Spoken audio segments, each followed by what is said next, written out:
Donc, je vais terminer cette journée porte ouverte avec la présentation du BUT informatique. Je suis Emmanuelle Barbeau, responsable du département informatique. Et donc, au cours de cette petite présentation, je vais vous présenter la formation, comment s'organise cette formation, comment faire réussir les étudiants et les poursuites d'études. Et après la formation, après le BUT informatique, quelles sont les possibilités. Donc, comme vous le savez sans doute, si vous avez assisté aux précédentes présentations, le BUT est devenu un diplôme en 3 ans qui aboutit au grade de licence. Dès la 2e année, eh bien, des passerelles seront possibles pour les très bons étudiants pour poursuivre en école d'ingénieur et dans tous les cas, eh bien, la possibilité d'effectuer des études après le BUT va demeurer en université ou en école d'ingénieur. Le DUT est un diplôme intermédiaire qui demeure un diplôme encore Bac+2. Alors, quelle est la différence du BUT informatique par rapport au DUT informatique? Eh bien, c'est que le BUT informatique est davantage orienté métier. Le socle théorique demeure, un socle mathématique, théorique demeure, mais nous avons beaucoup plus de projets transversaux qu'auparavant. Je détaillerai ensuite. Cette formation peut s'effectuer en formation initiale ou en alternance. Pour l'instant, nous avions un partenariat avec l'Université de Chicoutimi au Québec, mais avec le BUT informatique, eh bien, nous allons repartir sur de nouvelles conventions. Donc là, c'est en cours de négociation avec différents partenaires potentiels. Quel est l'objectif de la formation? En BUT informatique, nous formons des développeurs. Nous formons des personnes qui programment. Nous n'apprenons pas à nos étudiants à utiliser des logiciels informatiques. Il n'y a pas de graphisme, il n'y a pas l'aspect multimédia. Nous formons au métier de concepteurs, développeurs d'applications informatiques, web, mobile, IoT, DevOps. Et les étudiants apprennent à concevoir, programmer, maintenir, mettre en œuvre, implémenter des applications informatiques qui vont répondre à des besoins d'utilisateurs, que ce soit dans les entreprises, dans les administrations. Donc, on a vraiment cette idée de programmer pour répondre à des besoins.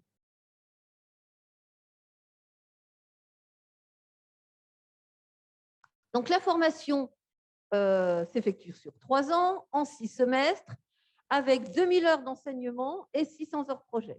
Vous voyez qu'il y a un gros volume d'heures de projets tutorés. Ces projets tutorés, vous en avez dès le semestre 1. Donc, 6 projets qu'on appelle situation d'apprentissage et d'évaluation, donc des projets transversaux dès le semestre 1, également semestre 2 et jusqu'au semestre 6.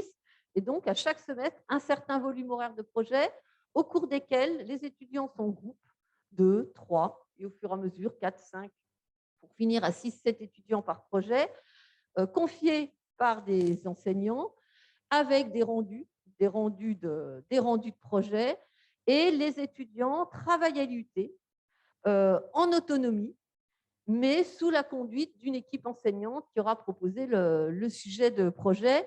Et ces projets, eh bien, ont un point important dans la validation du semestre. C'est une formation appliquée avec, comme je l'ai dit en introduction, une mise en situation professionnelle dès la première année, justement à travers ces projets qui sont orientés métier. Donc, en première année, évidemment, les étudiants ne connaissent pas grand-chose de l'informatique pour certains. Certains ont déjà des connaissances informatiques, d'autres beaucoup moins. Donc, il y a un équilibrage qui se fait au cours de la première année. Ces projets sont pluridisciplinaires. Donc, informatique, il y a également de la communication, il peut y avoir de l'anglais, des mathématiques, de la gestion, de l'économie, et ce, tout au long de la scolarité. Le BUT informatique peut s'effectuer en apprentissage ou en formation initiale, donc à partir de la 2e année. En première année, tout le monde est en formation initiale. À partir de la 2e année, 2 possibilités. Formation initiale avec l'enseignement des cours jusqu'au début avril et un stage de fin d'année de 8 à 10 semaines. Et en troisième année, un stage de 14 à 16 semaines, donc un stage plus long en troisième année. Des BUT informatique par apprentissage, avec la possibilité de commencer en apprentissage dès la deuxième année, et donc c'est un contrat de 2 ans, ou BUT apprentissage uniquement en troisième année. Et nous allons travailler avec un CFA qui est un CFA de branche numérique, donc autour des métiers de l'informatique, qui s'appelle le CFA AFIA. Élément important, BUT informatique FI et FA, c'est le même diplôme. Voilà, il n'apparaît pas sur le diplôme, n'apparaîtra pas que c'est en apprentissage. Même diplôme et même poursuite d'études. Donc voilà, le choix entre formation initiale et apprentissage s'effectue en fonction de la volonté de l'étudiant. Certains veulent gagner de l'argent, il y a un aspect monétaire, veulent également commencer à avoir une expérience professionnelle informatique en entreprise et ont besoin de pratique, d'une pratique professionnelle qu'ils qui mettront un peu plus de temps à trouver en formation initiale, puisqu'il faut qu'ils attendent le stage de fin d'année pour avoir ce côté réellement professionnel. BUT informatique, cœur de compétences informatiques. Alors, sans rentrer dans les détails, vous avez le corps de compétences autour de quatre éléments. D'abord, concevoir et programmer des implications informatiques. En tant que développeur responsable, on inculque aux étudiants l'idée qu'il faut programmer dans une démarche éco-responsable. Donc, ils le verront au fil de leur scolarité. Vous avez l'administration des systèmes et réseaux. Alors, beaucoup moins, c'est plus sous l'aspect angle programmation qu'en réseau télécom. Hein. C'est la cybersécurité, mais c'est plus de la sécurité des données. Comment assurer la sécurité des données, concevoir et gérer des bases de données, et également en informatique, la conduite de projets informatiques est quelque chose d'important, puisque les étudiants développeurs seront amenés à intégrer des équipes informatiques, des équipes de développement informatique. À ces compétences informatiques s'ajoutent des compétences transversales. Mathématiques pour l'informatique, donc là aussi, ce sont des mathématiques, mais qui servent et qui complètent la formation informatique. De la gestion de projet, droit du numérique, de l'économie numérique, communication, expression et anglais. À cela s'ajoute ce qu'on appelle le projet personnel et professionnel, c'est-à-dire que nous aidons l'étudiant à construire son projet professionnel à travers une connaissance du monde professionnel, identifier ses compétences pour l'aider dans son orientation et dans son choix de métier. Et ce, dès la première année. Donc, là aussi, ce sont des compétences parallèles qui se construisent au fur et à mesure. La formation s'organise ainsi. Nous sommes un petit IUT, petite formation, avec 3 groupes de première année, 78 étudiants, 78 à 80 étudiants, 3 groupes de travaux dirigés en deuxième année et des travaux pratiques en informatique, mathématiques, anglais, travaux pratiques en e-groupe, c'est-à-dire qu'on a un enseignant pour 13 à 14 étudiants. Je dis que nous sommes un petit IUT, nous connaissons bien nos étudiants, que nous sommes un certain nombre à suivre dès le début de la première année. Ce qui fait que là, j'ai écrit que l'assiduité est obligatoire, mais effectivement, dès qu'un étudiant est absent, on ne laisse pas traîner tout de suite. Eh bien, on cherche à savoir le motif de l'absence. Les absences doivent être justifiées et on est assez carré à ce niveau-là. Et c'est l'intérêt de la structure IUT dans laquelle nous connaissons bien nos élèves. Cette salle informatique, 170 postes de travail, c'est-à-dire que chaque étudiant a un ordinateur. On peut très bien avoir les 2 promotions, les 2 années en main parallèle dans des salles informatiques et les étudiants ne sont pas à 2 sur un poste de travail. Sachant qu'on demande quand même aux élèves d'avoir un ordinateur chez eux parce qu'il faut quand même un peu pratiquer en plus de l'IUT. Sans avoir, on ne donne pas de travail à faire à la maison. Mais c'est important que les étudiants aient un ordinateur chez eux en informatique. Nous avons, alors bon, cette année c'est un peu réduit, il y a eu la semaine dernière un concours web interne aux deuxième année de but informatique.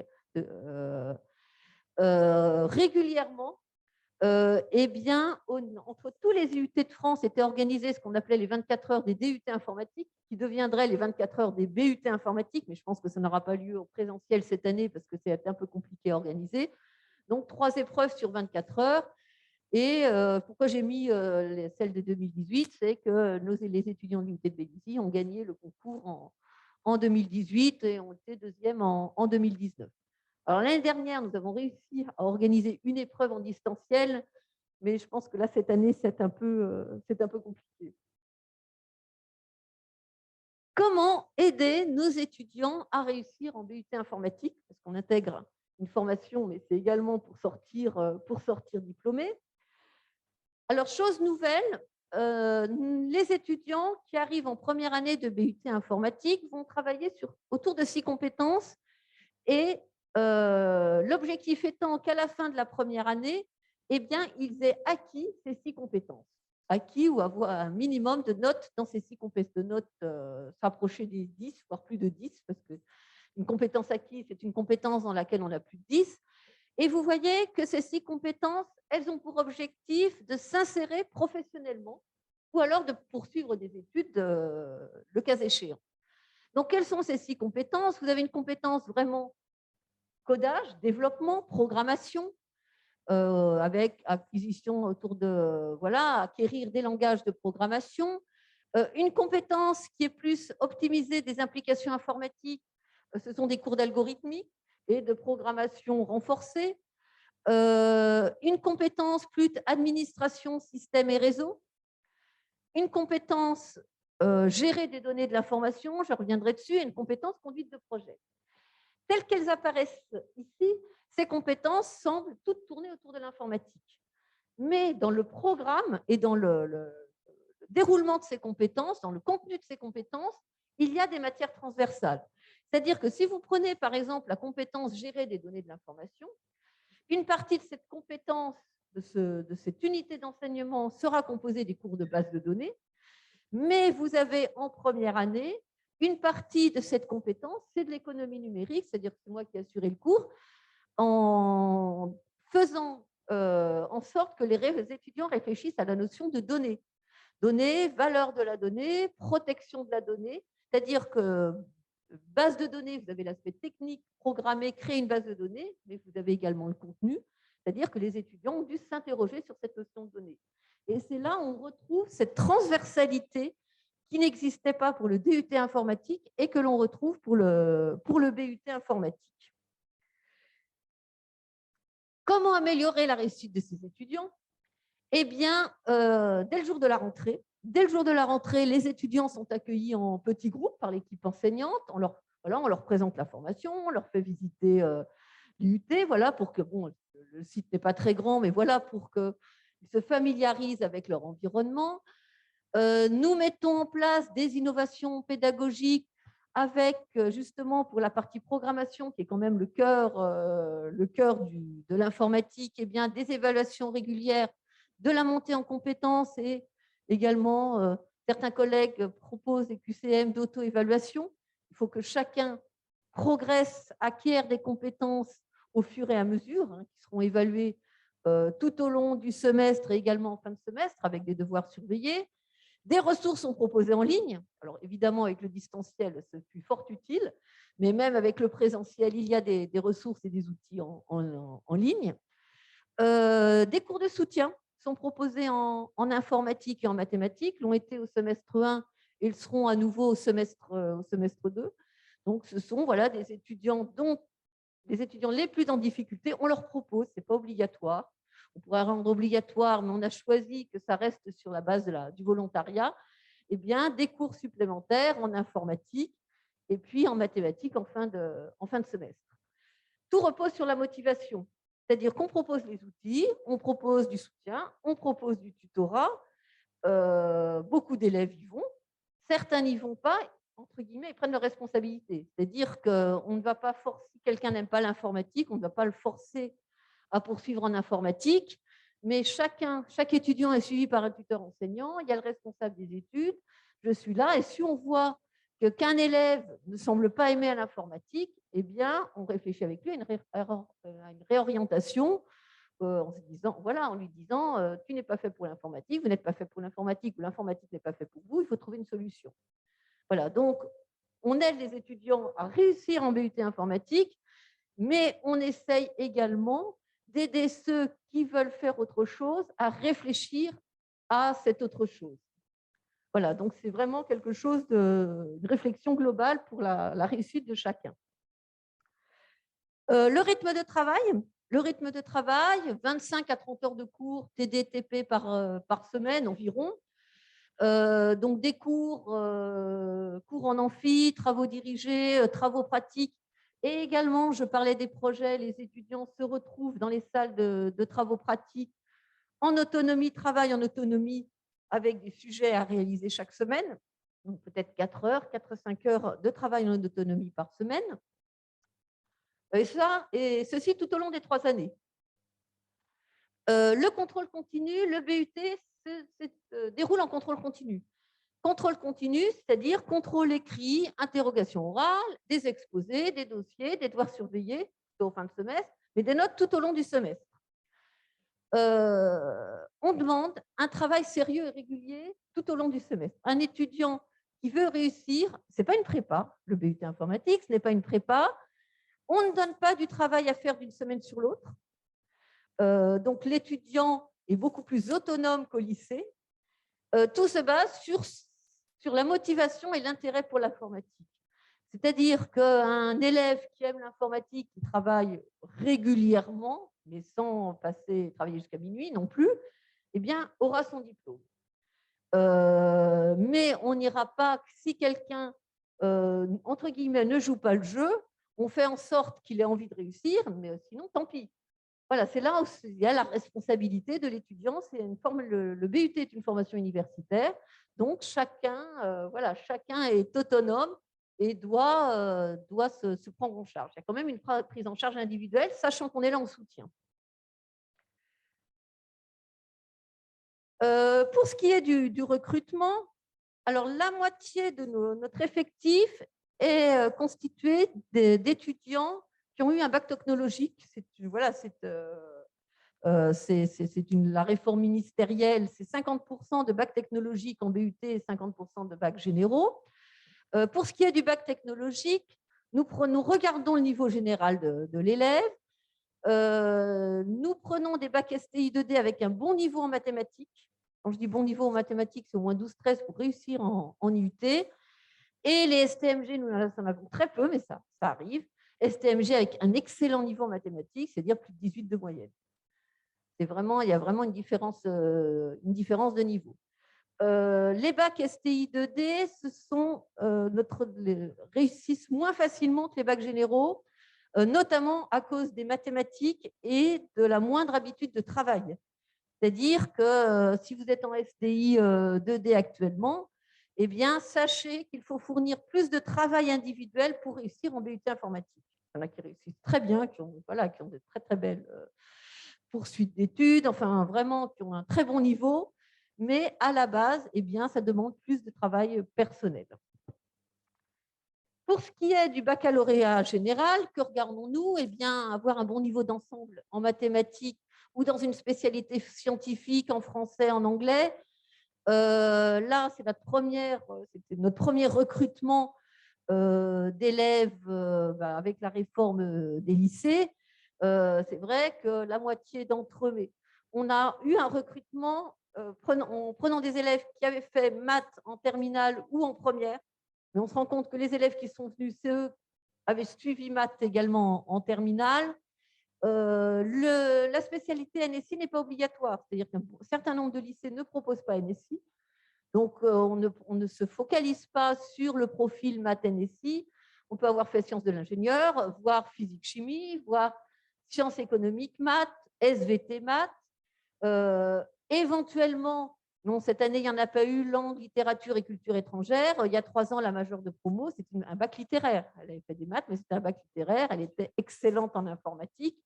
Donc, l'informatique, on peut avoir un talent pour l'informatique sans pour autant avoir suivi beaucoup d'études mathématiques ou on peut avoir fait des langues.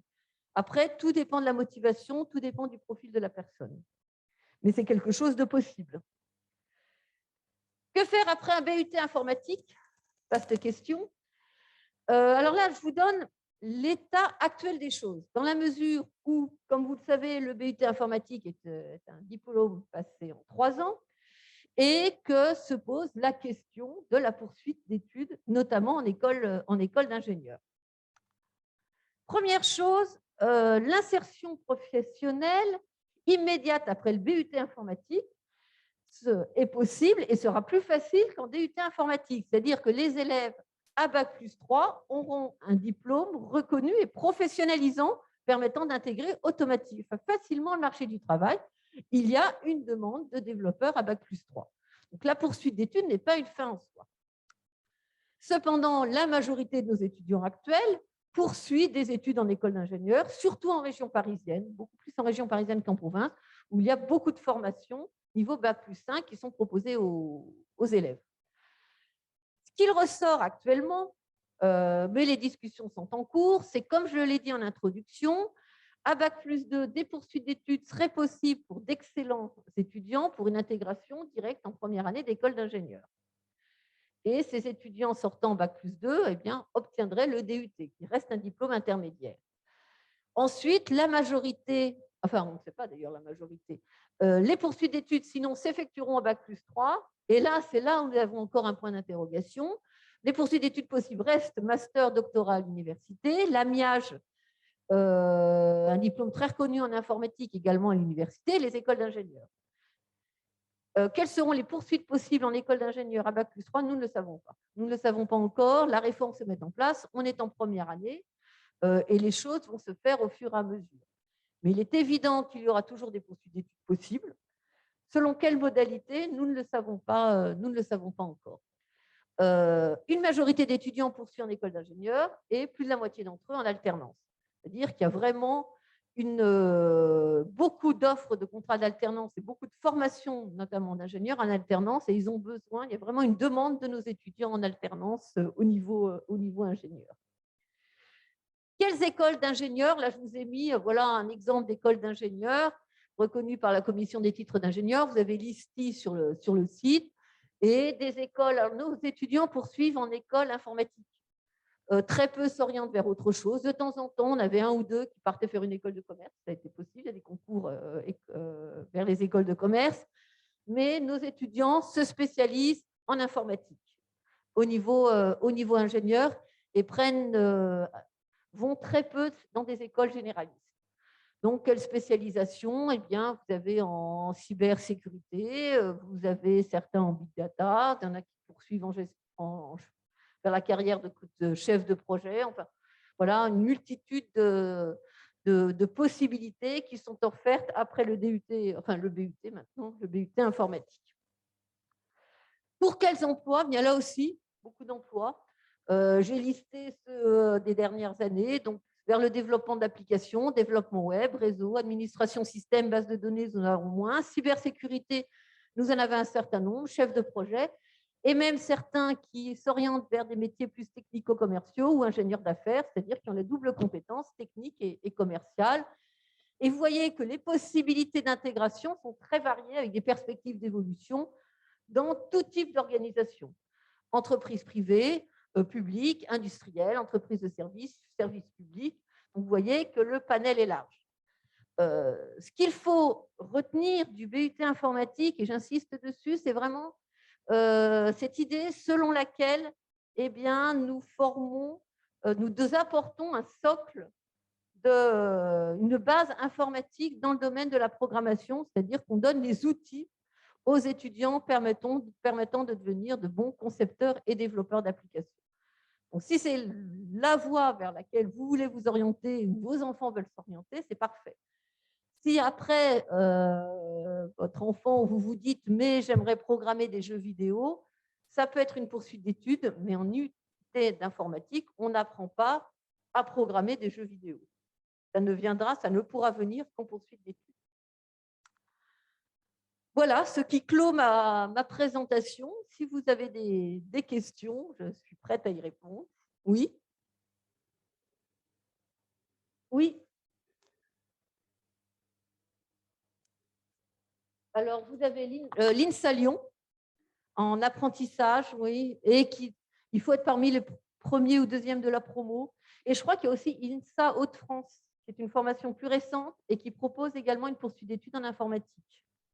Mais oui, il y a des possibilités. Oui.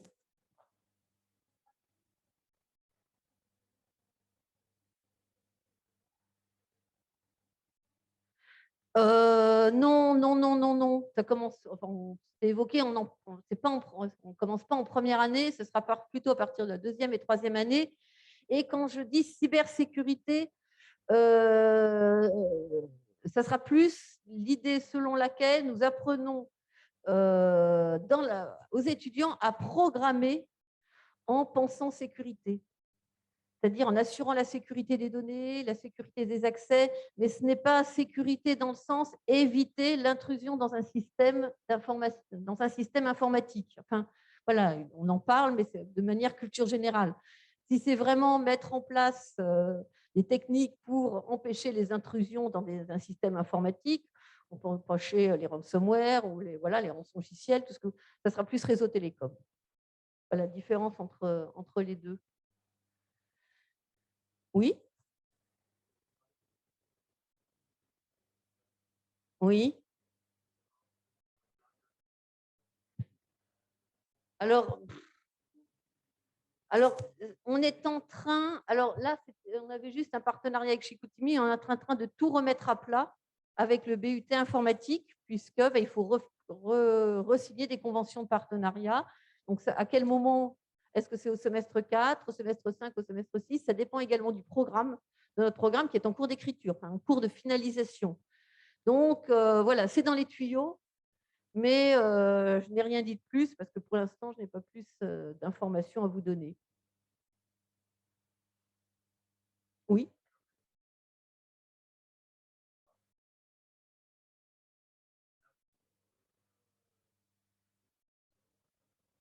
Bah, écoutez, alors à la fin de la première année, je ne sais du BUT informatique, je ne sais pas. Parce que à la fin du premier semestre, on en a eu 2.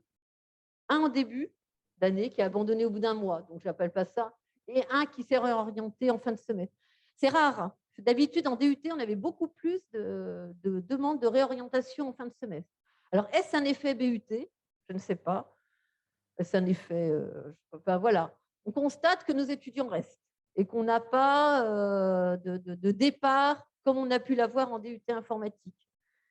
Peut-être parce qu'il y a cet aspect transversal, cet aspect projet. C'est plus progressif qu'en DUT informatique, peut-être, mais on n'a pas le recul. Hein. Ce ne sont que des suppositions. Oui.